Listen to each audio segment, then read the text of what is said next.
Ibru, Iboya, Ibocheche, Alafia, Salam Alaikum, Alaikum Salah, and welcome. I'm Lawo Kuwumi, here to talk to you about Egun. So what exactly are Egun? Literally translated, it means bones. The story goes as there was a prince or a gentleman who left his father who died at a tree.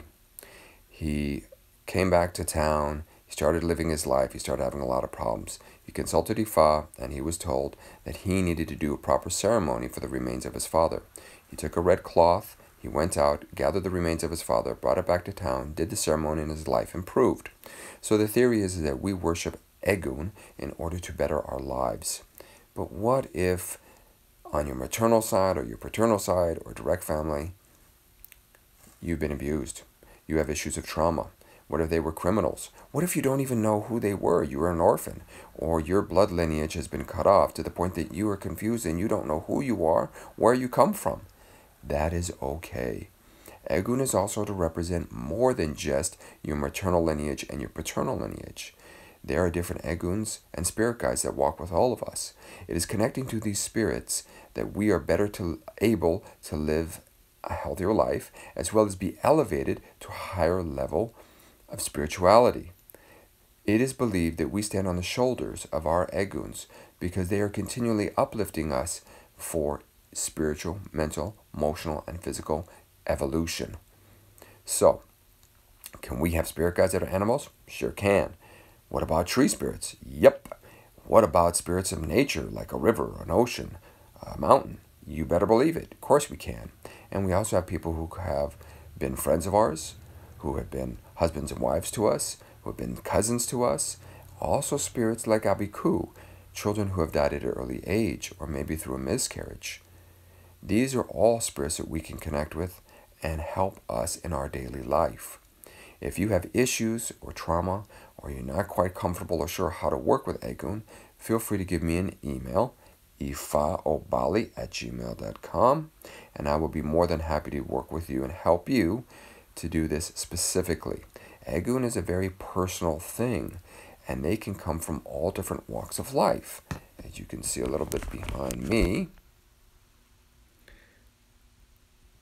I don't look anything like an Asian person, but surprise, surprise, Egun comes from all walks of life. Egun comes from all different types of cultures and backgrounds, and it is important that we connect with them. We can do this through martial arts, we can do this through dancing, we can do this through nature and just going hiking, we can do this through meditation, we can do this through all different types of activities. So, where would I put Egun? Well, it is believed that they are put in the kitchen of the house. Some would say the bathroom. I wouldn't do that. Others would say outside and building them their own little space. Egun is typically these days received in a clay dish that's cemented over with a roof tile with funny markings on it and 9 sticks. Well, these sticks are represents the bones of the remains, especially of that prince who went out to gather them from the forest of his father. And they cannot be any old sticks, they're special sticks. And that's a whole little ceremony that usually happens when you get in a plante, which is your hand of a rufa, hand of a rumila. Please don't confuse it with Orun. Orun is a completely different orisha. He's the king of the dead and is way beyond Egun, and that's a whole different ceremony. That's a whole different talk show. If you're interested about that, give me an email. Egun can be kept outside. It can be kept inside. It's where you feel comfortable and you need to consult Egun and work with Egun. Egun can also be kept on what's called a boveda. What's a boveda? It's a table, simple table with a white cloth. Usually there is a rosary on the table, and that is to make sure that the evil spirits go away, the good spirits stay, and it's also to represent the connection between Catholicism. Now there's a lot of different offerings that are given to the boveda, and we'll get into that in a second. The other thing that you may notice on a boveda is cups of water. There's always a big one in the middle, and that is to represent God. It's also to represent the universe. What if you're atheist? That's okay. It represents the connection that all matter has, all things have. It is a life force energy, like the Force in Star Wars, that binds all things together and gives us all a connection. Now there's one cup dedicated to your maternal lineage, another cup of water dedicated to your paternal lineage, and then there's various other cups, up to 9 cups, for different cultural backgrounds. Asian, Native American, so on and so forth. You can also dedicate some cups to your own spirit guides. Offerings. Usually, typically, they have to do in connection to the slave trade, the things that the slaves worked for and died for, such as coffee, rum, sugar, tobacco. What if you're an alcoholic? What if you just quit smoking? Tobacco leaf is fine. Incense is fine. You don't have to do wine.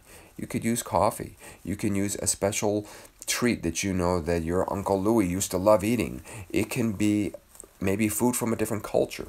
Flowers is a good thing. Candles is always a plus. Don't get caught down in the specifics as much as it is connecting you with the spirits.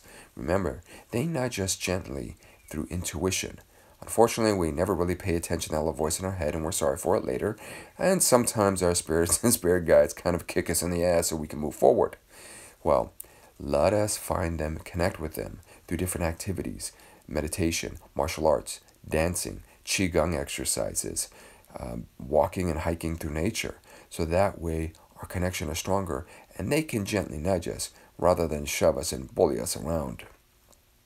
So if you have any questions or concerns, feel free to give me an email if you think there's something I forgot, or perhaps maybe you don't know where your ancestors come from. You need some guidance on that. Perhaps ancestors of yours in your maternal or paternal lineage have abused you, neglected you, abandoned you. They're criminals. Give me an email. I'll go ahead and set things up so we can work on them specifically.